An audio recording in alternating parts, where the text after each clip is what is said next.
Mengawal amanat konstitusi untuk menyelenggarakan pemilu 5 tahun sekali. Tepat pada hari ini 14 Juni 2022 atau 20 bulan sebelum masa pencoblosan dimulai.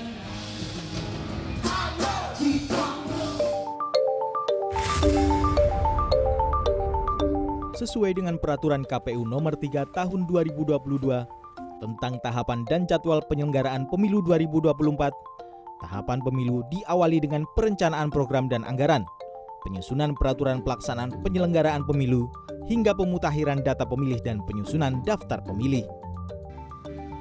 Lalu diikuti dengan pendaftaran peserta pemilu yang dibuka tanggal 29 Juli 2022, dilanjutkan dengan verifikasi ketentuan syarat parpol peserta pemilu, hingga penetapan peserta pemilu yang berakhir pada tanggal 14 Desember 2022.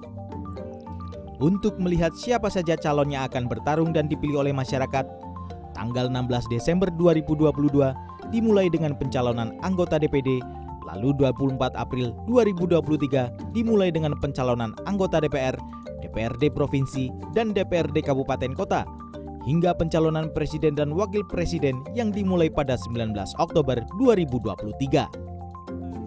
Batas akhir pencalonan 5 pemilu serentak ada pada tanggal 25 November 2023 hingga selanjutnya para calon diperbolehkan untuk melakukan kampanye selama 75 hari. Tepat pada tanggal 28 November 2023 hingga 10 Februari 2024. Ketua KPU Hasyim Asyari meyakini pemilu 2024 menjadi ajang integrasi bangsa dengan melihat desain keserentakan pemilu yang telah dibentuk oleh KPU.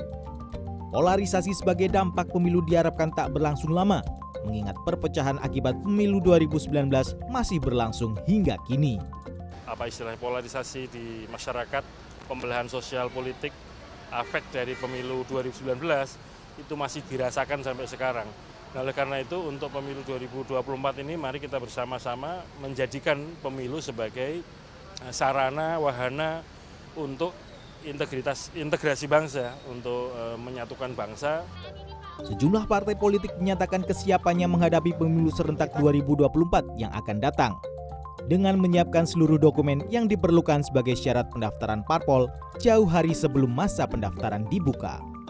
Tapi PKB sudah 3 bulan terakhir ini membuat verifikasi internal agar itu dibuka nanti tahapan pemilu pendaftaran politik, kita sudah langsung menjadi partai pertama yang mendaftar. Kita ingin pada saat tanggal 1 Agustus yang akan datang, pada saat pendaftaran parpol dimulai, kita sudah bisa segera mendaftarkan partai dan tidak perlu perbaikan. Jadi sekali masukkan sudah lengkap, dinyatakan lengkap.